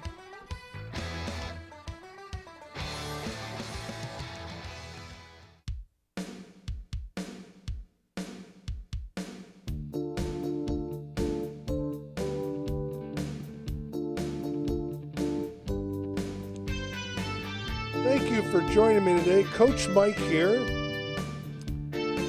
Kids and Sports on the Rant Radio Network. I'll share a little story. You've probably heard this. You've probably seen this email over the years. That's one neat thing about getting old. You can bring stuff back and you'd be surprised how many younger people hadn't heard it before. This is a story about 4 people named Everybody, Somebody, Anybody, and Nobody. There was an important job to be done, and everybody was sure that somebody would do it. Anybody could have done it, but nobody did it. Somebody got angry about that because it was everybody's job. Everybody thought that anybody could do it, but nobody realized that everybody wouldn't do it. It ended up that everybody blamed somebody when nobody did what anybody could have done. Think about that. If you didn't catch all that, look it up. If you just put in everybody, somebody, anybody, nobody, you'll get that on the internet. How many times do we put ourselves in this situation? And we allow to get it. We're either waiting for somebody else to do something, or we're blaming somebody else for not doing something. And we wonder, why aren't we getting the job done? Why isn't our team better? I've actually had, and you heard my one guest a couple weeks ago, I've had coaches say, I would rather have a team of the players that nobody wants than to play a bunch of superstars because they're high maintenance. Because there's still coaches out there in their effort to win. They want to grab the best player right away without regard a lot of times to whether that's a really good team player or not. If it's a good team player, and I've had some really good team players that are very talented, but they were very team-oriented. And they took responsibility for their actions, and they didn't blame their teammates for failures. Matter of fact, they were pretty good about encouraging their teammates. They were pretty good about encouraging their teammates to help them succeed, to help them do better. Remember, there's another old saying, okay, I'm old. What can I say? I don't look at me. Look, not bad for my age. That a chain is only as strong as its weakest link. Well, the same goes for a team. A team is only as strong as its weakest player. Now, a lot of coaches choose to just park that weakest player on the bench until they get mad and quit. But I think the best coaches manage to incorporate a practice that doesn't take from the starters, from your A team, so to speak, and yet helps improve the other players up to a higher level. What if you're looking right now? Look at Major League Baseball right now. I just had another player go on the DL again. A Maverick, 2 players this week went on the DL for my fantasy teams. You got to have other players. What do you do when these guys get hurt? And I hate to sound like a broken record, but look how well the Yankees are doing this year, and they've had 4 of their best players on the DL the whole season, pretty much. Cheater has not played a game yet this year.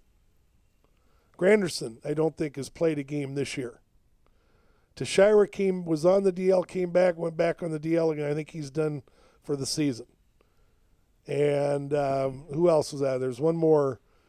Was it one of the pitchers? There was one more player. Oh, A-Rod. No, A-Rod is maybe back in time for the playoffs.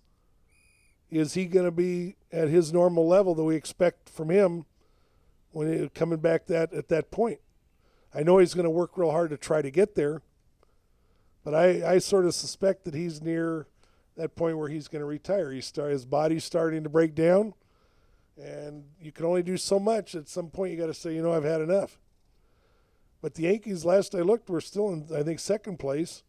They were in first place for the whole first part of the season with a bunch of players like that the announcers were describing as picked off a scrap heap or, what do they say, rerun players or whatever.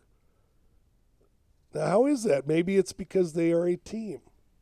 Maybe it's because they take a responsibility. I know there's a responsibility of doing the best job we can because they got a whole bunch of people in the stands paying to see players. Of course, there's fewer. I don't know.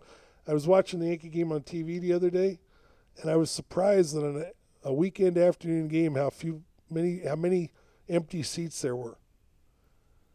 Now, could it be because certain stars are not there and people just don't want to come and see those stars? Maybe. Cindy points out in her newsletter, I don't know if I mentioned this in the first hour or not, but I think it's pretty important.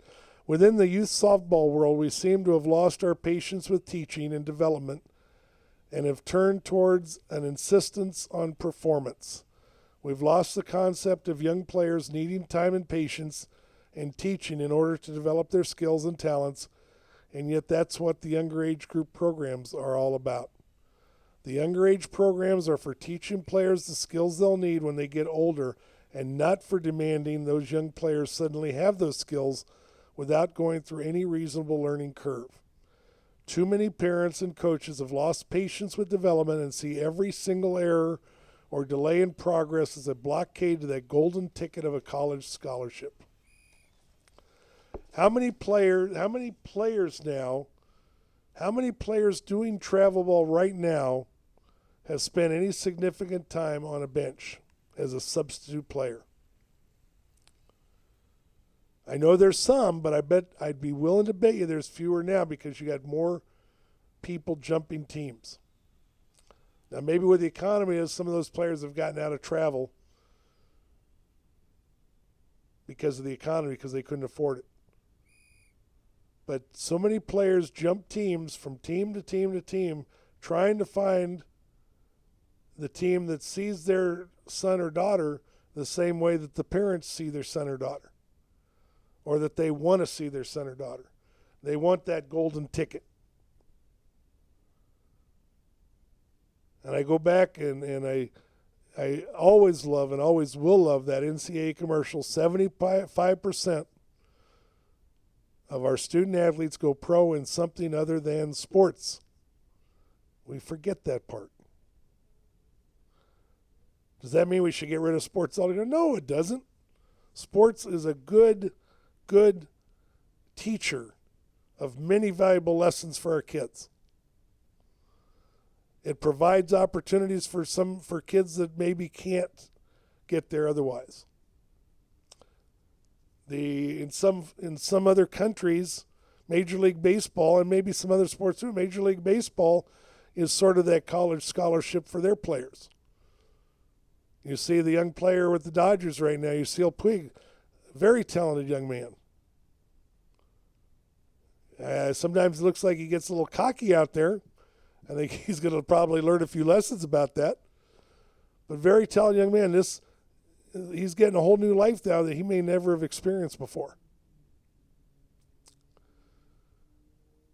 Sports has those opportunities, but keep in mind that a lot of those stories that we hear about, like VJ Stanley told us, those are the exceptions, not the rules. How many people are willing to send me an email at coachmike@kidsinsports.com and tell me about how your kid didn't get a college scholarship? About how your son or daughter played for the best travel team there, or they had the best hitting coach, or whatever it was. But even with all that, they still didn't get that college scholarship. How many hitting coaches out there, or pitching coaches, or any other skills coach in any sport, how many of you are out there that will turn a player down at some point because that just wasn't what their gift was? I'm not saying right off the bat, you never know until you try it, right? I'm not saying don't take your kid to a private coach because it's not worth it. I'm not telling you that at all. But if you're with my daughter one time, we were going to a pitching coach. I want to say we were going to him for almost a year. When she was not making progress, which probably should have left before. But it wasn't until we tried out for travel ball and she had 5 teams tell her, come back when you're faster, that I woke up. That was my responsibility as a parent. That's where I can have some responsibility. Helping my daughter with her success is being aware of those situations. Ultimately, it's up to her. Once we changed coaches, she improved. Why? Because she was willing to do some work. Did she want to do enough work to make her absolutely the best pitcher she could have been? No, probably not. And she had other things she wanted to do. And early on, that was a little frustrating for me too. I'll be honest, it was a little frustrating. Jessica, you're doing really well here, and yet you're not doing the drills as often as you should. How much better could she have been? She still did a pretty darn good job. But ultimately, that was her responsibility there. And if she wasn't willing to do that extra, then at some point, she paid, if there was a price to pay, she paid that price because she obviously was only going to reach a certain level. And you know what? She's okay with that. She's where she wants to be right now. She got her AA degree in early childhood development. She's working at a daycare, which is what she wanted to do. And she had some fun playing softball along the way. But how many coaches that are charging you parents, $25 or more for a half-hour lesson, you've been going to that same coach for a year and you're not seeing any progress in your child's performance. And you're still going, taking a kid every week, paying the $25, sometimes more than once a week. And it's somewhere along the way, either you or the coach doesn't say, you know what, you need to try something different. Or maybe you need to stop. Maybe you just need another coach. A friend of mine says you should change coaches every 6 months, regardless. Now, I wouldn't say that. If you're making progress, I'm saying if that coach is doing well and you're moving up the ranks, I'd stay right there. Some very good coaches out there, but not every coach is good for every kid. I don't care if it's the best hitting, pitching, shooting coach, quarterback coach, whatever it is. I don't care if it's the best coach there is. There's going to be some players that don't respond to that coach. You need to recognize that and make adjustments. Coach Mike here, Kids in Sports on the Rant Radio Network. We'll be back for our final segment in just a minute.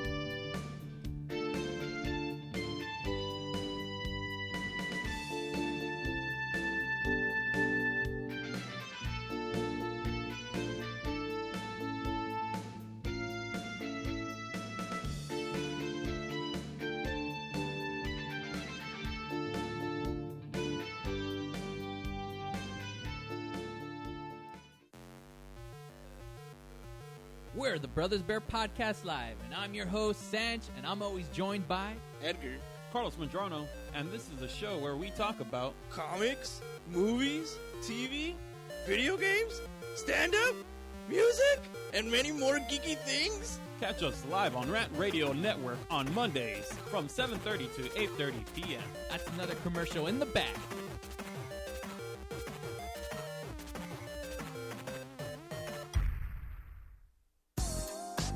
What up, foodie freaks? It's Chef Bev Lazo with the Culinary Trend Show. Join me and my brigade every Thursday night from 8 to 9 p.m. where we will be cooking up some crazy stuff that will give you the appetite for discussion. It's all about the good food, good friends, and good times. Only here on rantradionetwork.com.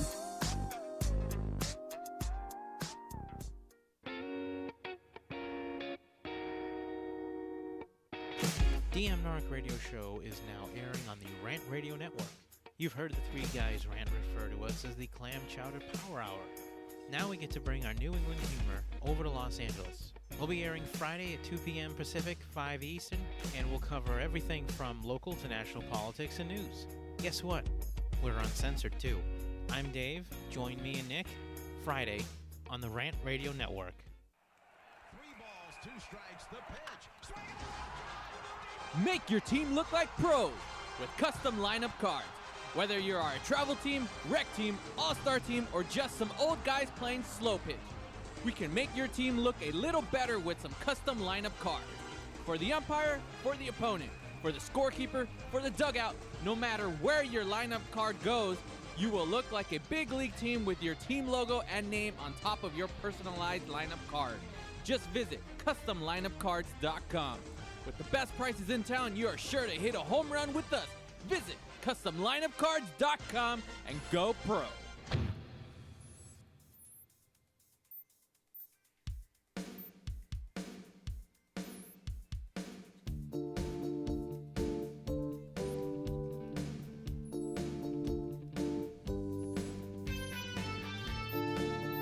Coach Mike here, Kids in Sports on the Rant Radio Network.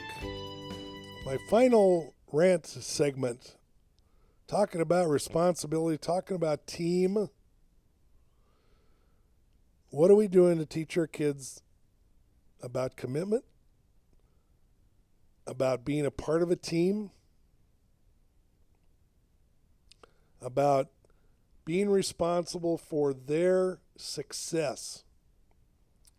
Now, maybe I'm preaching to the choir a little bit, but you know what? I'm going to keep preaching because I've seen enough of the opposite going on, and I'm not putting a judgment on a parent because I know the parents, in many cases, are very well intentioned. They think they're doing the right thing, but too many times they sort of, let's put it, the parents sometimes fall into the same trap they talked about earlier about our kids when they get their first hitting coach, their first team coach, and that coach says, we do this way, we'll do some base running this way, we're going to bat this way, and they fall in love with that, and they don't recognize that there's other ways to get the job done. And I've seen some parents that fall into that trap.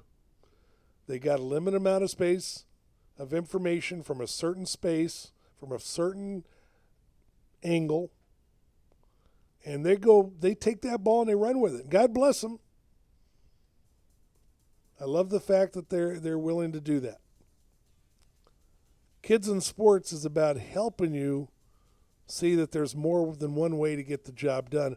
And it also maybe as part of my message out there, teach first, win later, but maybe as part of the message out there is we change the goal that we're eyeing. We change the goal that we want to focus on. And I'm not saying don't try to get that athletic scholarship. If your son or daughter wants to play their sport in college, I'm not saying don't have that as a goal. What I am saying is there's other things, there's other steps to getting there that if we eye those goals first, we'll have a better chance of reaching the last one. And sort of what Cindy said in her newsletter, sort of what some of the blogs said that we talked about today, that we're taking the eyes off the preliminary goals that need to be accomplished, the skills, the paperwork almost, if you will, that needs to be filled out before we're going to get that final contract. Okay? Just think of it as a businessman who wants to get this $1 million contract, and the company, the client says, I need you to fill this out, I need you to fill this out first, and you need some references, and you need whatever it is to prove to me you're going to get the job done that we're going to spend this $1 million on. And the businessman down here can only see the $1 million contract and can't see I need to fill out this paperwork properly to get that $1 million. And that's sort of what a lot of parents and a lot of coaches, I'm fortunate as coaches that do it too, we're getting the prize on either we get too focused on winning a title of some sort, or we get our eyes focused on getting that scholarship, and we take our eyes off of what needs to be done to get there. And then when it doesn't happen, coaches, for you, in your case, if you're one of these coaches that pride yourself on getting players scholarships, and maybe you've been very successful so far, but now maybe you've gotten just a little bit too confident or too cocky even. And maybe you've taken your eye off some of the things, and all of a sudden you're not having the success ratio you had at one time. Maybe it's time to readjust how you're doing things. Maybe you need to take a step back and take a look at it. There are a number of coaches out there that do a great job. They've built up relationships with the college coaches. They know how to teach. They teach the players what they need to learn. And I would like to be like that. I want to always be teaching my players how to be successful, not just how to get a college scholarship, how to be successful, period. How to be able to react to adversity. How to be able to make adjustments when things aren't going your way. And what's that biggest adjustment that you need to be prepared for? Maybe you don't get your college scholarship you thought you were going to get. Now what do? Now you're all brokenhearted, son or daughter's all brokenhearted and all mad at the world because they weren't taught about how to deal with adversity. So now they choose not to even try to go to college at all. Now, how successful are they going to be? Do we ever stop to think about that? No, we don't. We don't want to, because that's not what we want. That's not where we want to be. That doesn't feel good to be thinking, what if? So it'd be like me going out and spending my whole paycheck, get all the money I can all week on Powerball tickets, and I know I'm going to win that $150 million or whatever it might be for a given week. What was it, a couple months ago, $600 million? Oh, I know I'm going to win that. What happens when I don't? Am I prepared to be able to go on? Now I spent all that money I had, just knowing I was going to win that Powerball, and I didn't win it. Now what do I got to do? What are your players going to do? What happens if they get injured? I got a friend of mine had a tryout with the Rams. Sometime I'll get my big friend Big Jack on the show. He's told his story. He had a chance to have a tryout for a pro football team until he had a little bit of an accident on the road. And there went that chance. No more opportunity for football. Now, maybe Jack was able to succeed better because that wasn't his only goal in life. That wasn't his Powerball ticket. And I know there are players out there now and their parents that say, you know what, we're going to try to play. We'd like to play in college. We want to keep playing. We like the sport. But we also realize that might not be the only way. And you know what? More of those players, I think, are the ones that have the better grades, because they know they need to have other opportunities open to them. They want to have the ability maybe to get an academic scholarship to help them. They've got other things in mind. They don't put it all on one place to go, and they're willing to work for what they want to do. They're willing to work harder and more avenues and be willing to take success as it comes. Are you one of those players? Are you one of those coaches? I hope you are. I like to help my players succeed, whatever their goals might be. And I have more players who don't plan to play in college than I do that do. So what kind of a coach am I going to be to them if everything I do is geared for getting them an athletic scholarship when they have no intention of even trying to get one? Some of them just don't have the physical capabilities of being that college athlete.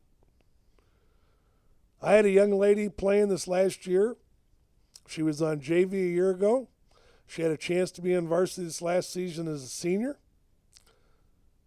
Her dad had an injury at work, had been injured at work, and he needed her help at home.